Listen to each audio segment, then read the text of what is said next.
Hi friends, welcome to my channel Supriya Ahmed kitchen. आज मैं आपके কাছে নিয়ে এসেছি ফ্রাইড রাইস। তো তার জন্য কড়াই বসিয়ে দিয়েছি। কড়াইতে তেল দিয়ে নিলাম, বেশিটাই পড়ে গেল, তো যাই হোক তেলটা দিয়ে নিলাম।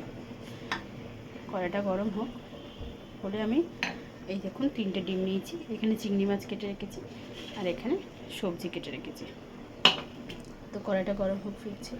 তো দেখুন বন্ধুরা, এক হাতে আমি ডিমটা ভাঙতে পারবো না বলে আমি ডিমটা ফাটিয়ে এখানে দিয়ে তারপরে ফিরলাম।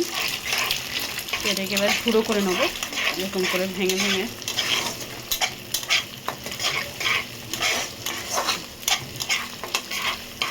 পরে ফিরছি। তো দেখুন বন্ধুরা, আমার ডিমটা ভাজা হয়ে গেছে। এবার ডিমটা ঢেলে নিয়ে ফিরছি। ডিমটা ঢেলে নিয়েছি, আবার ওতে তেল দিয়ে দেবো।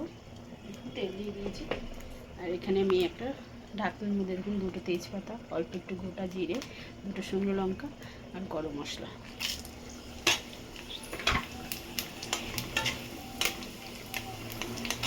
দিয়ে দিলাম। তো দেখুন বন্ধুরা, তেল দিয়ে দিয়েছি। ভিডিওটা অফ ছিল, আমি বুঝতে পারিনি বন্ধুরা। তো আমি এখানে 2টো শুকনো লঙ্কা, 2টো তেজপাতা আর জিরা আর গোটা গরম মশলা ফোড়ন দিয়ে দিয়েছি তেল দিয়ে। আর এখানে আমি কেটে রেখেছি দেখুন পেঁয়াজ, বিনস, গাজর আর এরকম লম্বা লম্বা করে রাখা আদা। তো এটা এবার এর মধ্যে দিয়ে দেবো, ভাজবো ভালো করে। ভেজে ফিরছি। দেখুন ভাজা মোটামুটি আমার হয়ে গেছে। এবার আমি এখানে কিছুটা চিংড়ি মাছ কেটে রেখেছি, 5-6টার মতো। চিংড়ি মাছটা দিয়ে দিলাম। দিয়ে দিয়ে এটার সাথে চিংড়ি মাছটাও ভালো করে ভেজে নেব।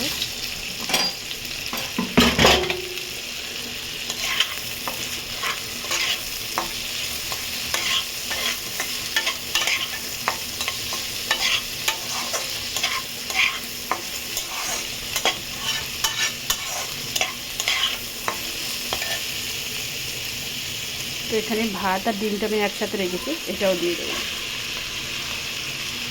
এটাকে নাড়াচাড়া করবো বন্ধুরা।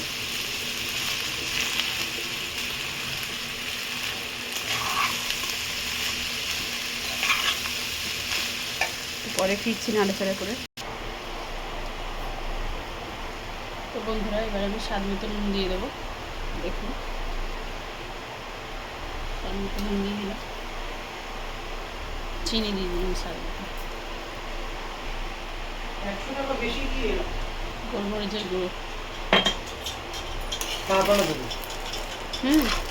একটা লোক নেই, পুরো অটোর ভাড়াটা দিয়ে দিলে, পুরো অটো ভাড়াটা দিয়ে দিন, তখন বুঝে নেন। নেড়ে চেড়ে ফিরছি বন্ধুরা। তো বন্ধুরা দেখুন, আমার ফ্রাইড রাইস রেডি হয়ে গেছে।